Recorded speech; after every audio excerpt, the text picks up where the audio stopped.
colleague, Danny Jorgensen, who is responsible for the energy sector right now. But if you look at the current purchases, and if you look at the perspective that we will be phasing out the Russian energy supply by 2027, so it's very clear that Europe will need the solid, consolidated and reliant supply of energy. We are not talking only about LNG, we are talking about oil, and I would say what is also a new element, this is the nuclear fuel. As I'm sure you know, Europe is going through the nuclear energy renaissance, and therefore new technology, nuclear fuel will be very much needed for the current but also future nuclear power plants in Europe.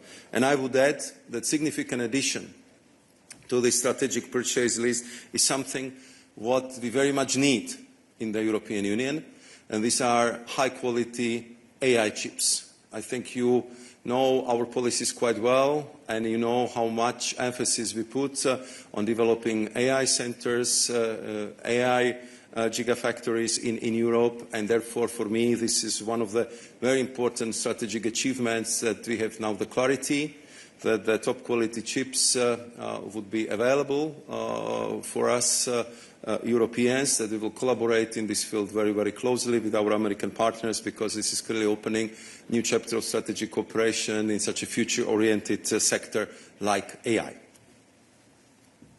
Many thanks, Commissioner. Tom Muller-Nielsen.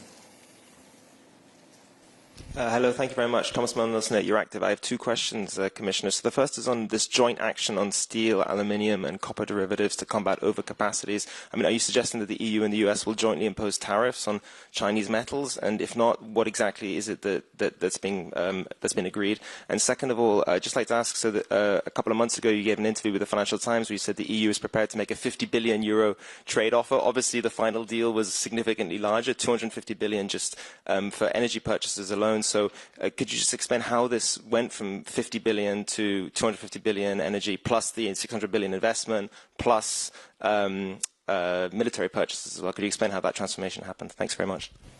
Thank you very much, Thomas. Starting with the first question, if it comes to this metals union, I think, I mean, in this many hours of discussions we had with our US counterpart, I think it became very, very clear that if it comes to steel and metals, we are not each other's problem. We are not destroying US steel sectors, and they are not destroying our steel sector. On top of it, we are very complementary, and I know that United States are very much in need of our high specialty steel.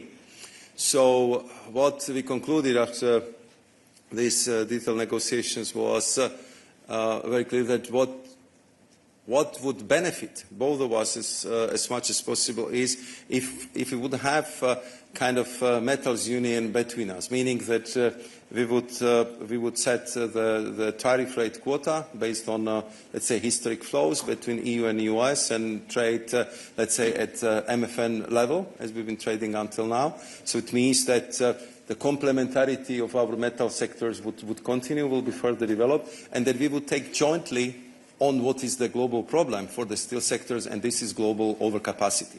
So, of course, US prefers tariffs. We've been working with the quotas, with the TRQs until now. You're familiar that just a few weeks ago we adopted the Steel Action Plan, which was very much expected by our steel industry.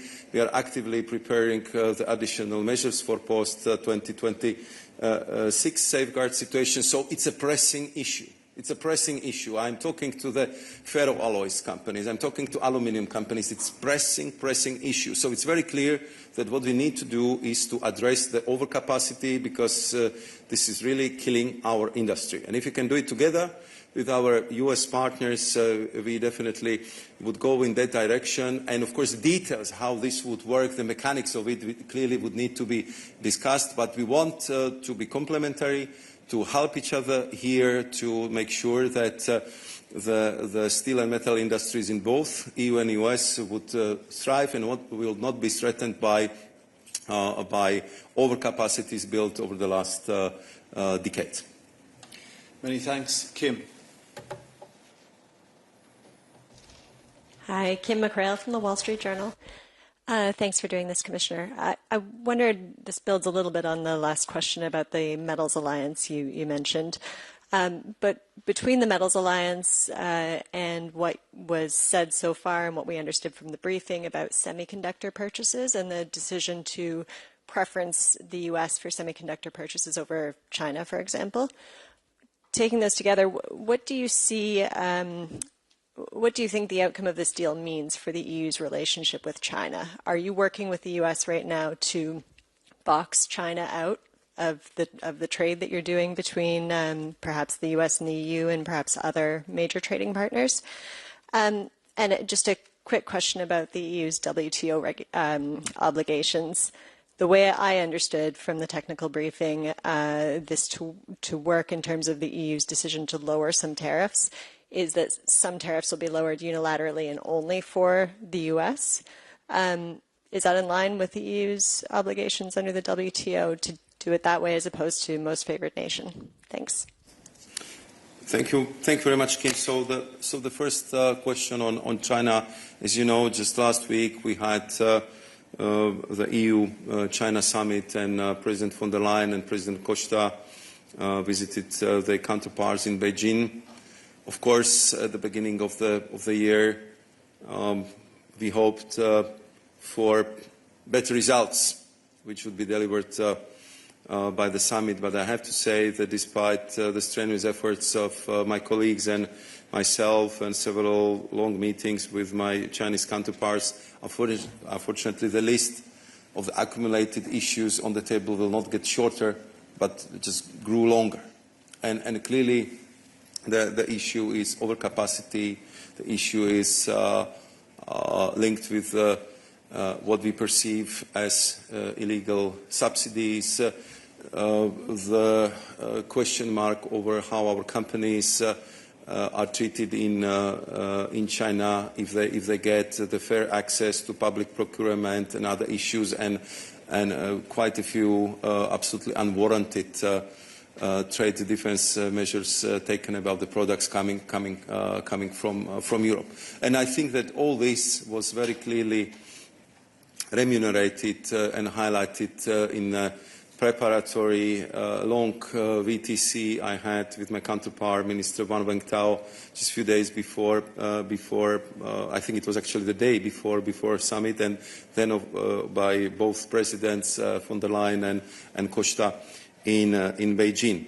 So I think it's quite clear that there is a lot of issues we have to deal with China, because we just want to have fair trade relationship with them. I would underline fair treatment of our companies, and also clear commitment if it comes to subsidies of the products exported to the EU, because we cannot afford to have another development like we had with photovoltaic panels a couple of years ago. So, I mean, of course, the U.S. in many aspects are in similar situation. We are dealing with critical raw materials issues. We are dealing with the permits and export permissions for rare earth, permanent magnets, and I would say these strategic elements which are so needed for our industry. So it's only natural for the close allies like we are with the US to compare the notes and to cooperate in all these aspects. As you know, we also work very, very closely with the US if it comes to the dual-use technologies. You know how complementary we are if it comes to the semiconductors, because if the US have the best chip designers, we have the best machine on this planet to print this chip. So clearly we are complementary here, and we want to consolidate this further by building very solid and strong AI capacities in Europe. If it comes to the WTO, you know that the European Union is and will remain the strongest champion and supporter of WTO and rules-based trade, and nothing changes about it. At the same time, I am in frequent contacts with Dr. Ngozi, Director General of the WTO, and I think we both recognize the fact, which became so clear after the ministerial meeting in Paris a couple of months ago, that WTO needs deep reform. And I appreciate the efforts of Dr. Ngozi, which are very much supported by us, to deliver on these reforms. And I think we have a precious opportunity to progress between now and the spring Ministerial Council in Cameroon to achieve that. Otherwise, it will be extremely difficult for the WTO to play the same role as they're playing now or as they play next year. But we, from the EU side, will help them at every step on the way to achieve that goal, because we are absolutely convinced we need the rules, we need a well-functioning WTO, and we need really clarity for the global trade. And of course, the last part of your question was that we look at the agreement which was agreed upon yesterday as the opening of the process. We want to end up with a trade agreement with the US and the trade agreement which would be fully compatible with the WTO rules. Many thanks, Commissioner. Brian. Thank you, Commissioner. I have a political question. Some member states say they are disappointed with this agreement because it's not balanced enough. How do you plan to convince them? Thank you.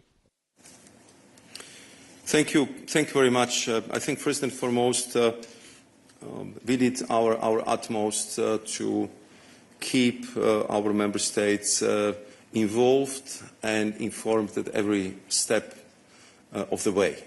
And we had, I would say, almost permanent contacts with them, including the Coreper meetings before and after, every engagement on my level, every engagement on the level of our technical teams, and of course before and after the meeting of President von der Leyen with President Trump. And we've been, of course, explaining to them the complexity of the situation, and if some still believe that we can return to the pre-April 2nd situation, I think also with the agreements which are struck between the United States and its trading partners over the last couple of weeks, or I'm sure the number of letters just setting the new tariff lines between now and the 1st August, it's quite obvious that the world which was there before the 2nd of April is gone.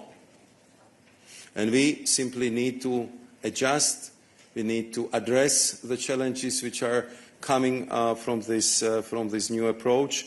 And I believe that the strategic cooperation with our strategic partner is a better outcome than all-out trade war.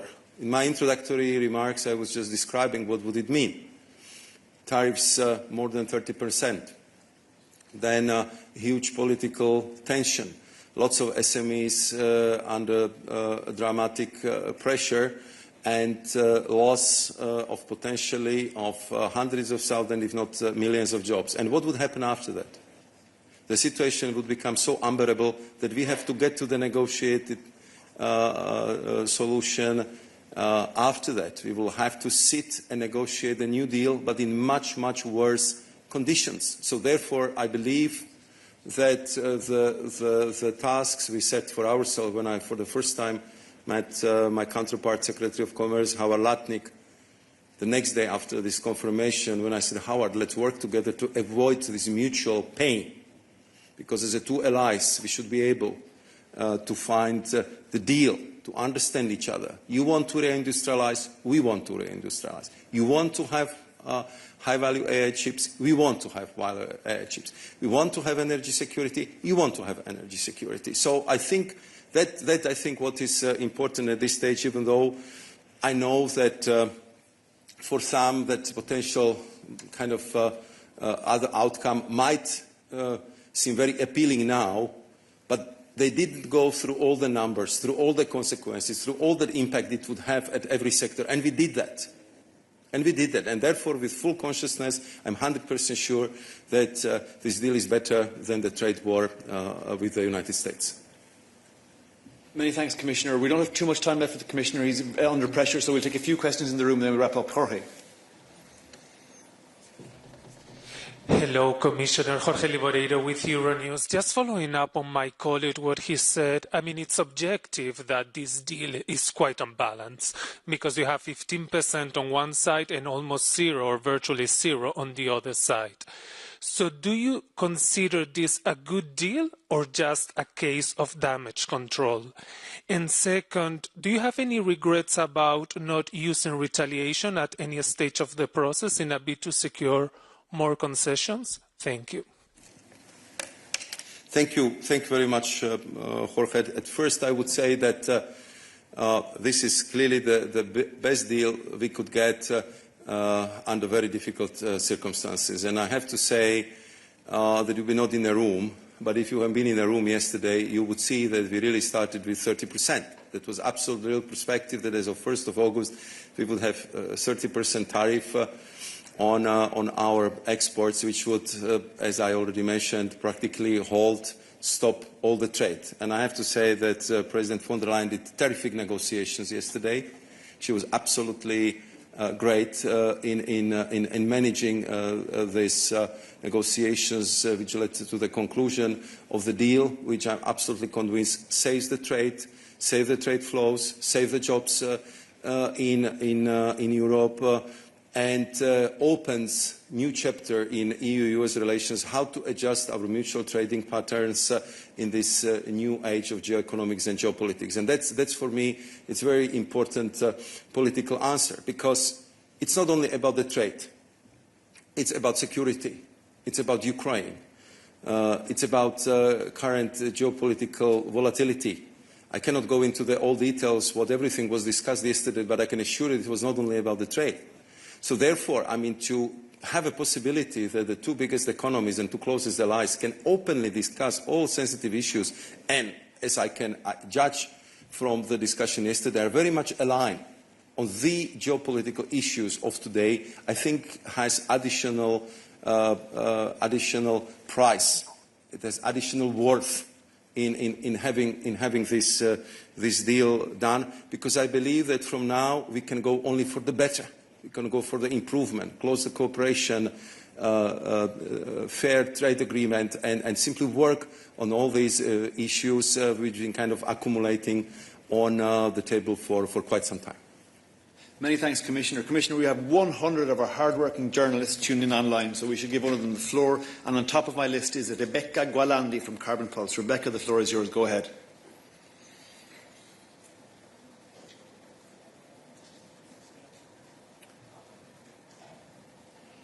Rebecca, can you knock on your mic? Can we see you, please? Sorry. Can you hear me now? We see you and hear you. Please go ahead. Okay, thank you. So in 2024, the EU imported 76.9 billion euros of energy from the US. So if we want to get to the target, then that means roughly tripling our purchases of US energy, taking into account exchange rates. So how do we do that? Do we put a target? Is it feasible? I've heard from energy experts that it's actually not feasible. The target is not actually possible because the US doesn't even produce that much LNG or energy products. So I'm just wondering how you're going to monitor these purchases, if there's going to be a platform, how you're going to convince EU member states and companies. And also, this target actually seems very in opposition to the climate targets and to the objective of reducing energy prices in the EU. So it seems a bit contradictory to many of the things that the EU has said. Thank you. Thank you very much, Rebecca, for your questions. I think that look, when we approach the assessment of these goals, so we look at gas, we looked at oil, we look at nuclear fuel, which is new, and we also look at AI chips. So these are the four basic categories. And we looked what can be achieved in the term of President Trump, but what can go also beyond the term of President Trump. And as you know, I was responsible for managing the joint purchase of gas platform in the last Commission, and I know what the LNG exporters need to give you a good price. They need predictability, they need long-term contracts, so they can invest in development of further infrastructure. And once the further infrastructure is built, then of course you have more competition on the market, and you have a good price. So if you look at what are the amounts of energy we would need, especially if you are proceeding through phasing out of Russian energy supplies in the next years, if you are looking at the nuclear renaissance in Europe, if you are looking at the booming industry of AI, where we would need 40 billion of the chips, we believe that these numbers are achievable. And of course, we will work with our companies, with the member states, with my colleagues in the Commission, how to set up that mechanism. And of course, this would be one of the issues which we would be regularly discussing with our US counterparts. Because of course, from our perspective, that's the offer. We are ready to go for that purchase. And I know that on their side, they're also working very hard to be able to produce that volumes, that quantity of energy, and therefore I would say it would be joint effort. But to have the solid supplies for your close allies and to have it at a good price and good quality is something what in these volatile times where, as you know from the past, we have seen how energy supplies could be weaponized. I think it's also very important for overall competitiveness of the European economy. Many thanks, Commissioner. And with this, we draw our press point to a close. Huge thanks to the Commissioner for making himself available. Thank you to our wonderful interpreters. Thank you to our technical experts for keeping the show on the road. Get in touch with us at the SPP if you have any follow-up questions, and we look forward to talking to you again soon.